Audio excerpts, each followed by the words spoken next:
പോലെ തന്നെ കഴിഞ്ഞ 5 വർഷക്കാലമായിട്ട് എന്റെ ഡ്രസ് പർച്ചേസിംഗിന് ഒരേ ഒരു ചോയ്സേ ഉള്ളൂ, നമ്മുടെ സ്വന്തം ലൈബ വെഡിങ് സെന്റർ.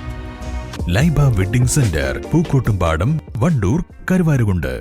പ്രതിപക്ഷ നേതാവ് വി.ഡി. സതീശൻ നയിക്കുന്ന UDF മലയോര സമര പ്രചരണ ജാഥയ്ക്ക് വ്യാഴാഴ്ച എടക്കരയിൽ സ്വീകരണം നൽകുമെന്ന് UDF നിലമ്പൂർ നിയോജക മണ്ഡലം കമ്മിറ്റി ഭാരവാഹികൾ വാർത്താ സമ്മേളനത്തിൽ അറിയിച്ചു.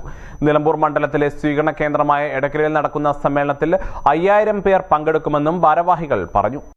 വന്യമൃഗങ്ങളുടെ ആക്രമണങ്ങളിൽ നിന്ന് മലയോര കർഷകരെയും ജനങ്ങളെയും രക്ഷിക്കുക, കാർഷിക മേഖലയിലെ തകർച്ചയ്ക്ക് പരിഹാരമുണ്ടാക്കുക, ബഫർ സോൺ വിഷയത്തിൽ കേന്ദ്ര സർക്കാർ ഇടപെടുക എന്നീ ആവശ്യങ്ങളാണ് ജാഥയിൽ ഉന്നയിക്കുന്നത്.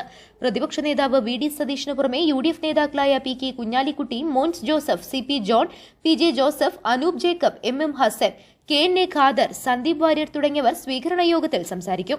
വാർത്താ സമ്മേളനത്തിൽ UDF നിയോജക മണ്ഡലം ഭാരവാഹികളായ NA Kareem, CH Iqbal, Babu Thoppil, Paloli Mehboob, Rasheed Varikkodan, OT James, TK Mujeeb എന്നിവർ പങ്കെടുത്തു. കേരളത്തിൽ വന്യമൃഗങ്ങളുടെ കടന്നുകയറ്റം വലിയ ഒരു പ്രതിസന്ധിയായി മാറിക്കൊണ്ടിരിക്കുകയാണ്. വന്യമൃഗങ്ങളുടെ കടന്നുകയറ്റം ഒരർത്ഥത്തിൽ മനുഷ്യജീവന് ഹാനിയാകുന്നു എന്നതോടൊപ്പം തന്നെ നിലമ്പൂരിൻ്റെ ഒരു പ്രത്യേകത എന്ന് പറയുന്നത് ഏറ്റവും കൂടുതൽ കുടിയേറ്റ കർഷകർ ഉള്ള പ്രദേശമാണ് ഈ പ്രദേശം. അതുകൊണ്ട് തന്നെ കർഷകരെ സംബന്ധിച്ചിടത്തോളം വലിയ പ്രതിസന്ധി ഈ കാരണത്താൽ നേരിടുകയാണ്. അവരുടെ കൃഷിഭൂമിയിലെ ഉൽപ്പന്നങ്ങൾ സംരക്ഷിക്കപ്പെടാൻ വേണ്ടി കഴിയുന്നില്ല. മൃഗങ്ങളുടെ തേർവാഴ്ച കാരണം അവരുടെ അധ്വാനം മുഴുവൻ വൃഥാവിലാവുകയാണ്.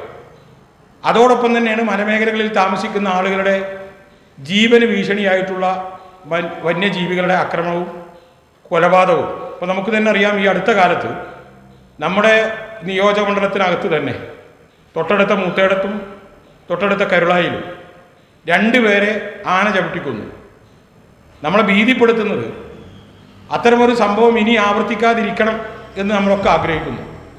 പക്ഷേ കേരളത്തിൽ അങ്ങോളം ഇങ്ങോളം അതിശക്തമായി വന്യജീവി ആക്രമണവും കർഷകർക്ക് നേരെയുള്ള കടന്നുകയറ്റവും നടന്നുകൊണ്ടിരിക്കുക. ഇതിനെ പരിഹരിക്കാൻ ഗവൺമെൻറ്റിൻ്റെ ഭാഗത്തു നിന്നൊരു നീക്കമില്ല എന്നുള്ളതാണ് ഖേദകരം.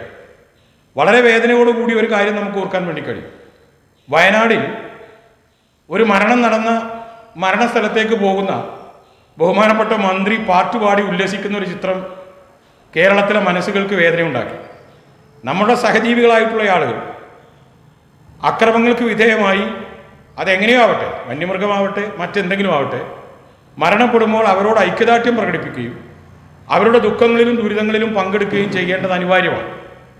ഇത് ഗവൺമെൻറ്റിൻ്റെ ശ്രദ്ധയിൽ കൊണ്ടുവരിക എന്നതാണ് ഈ ജാഥയുടെ ഉദ്ദേശം.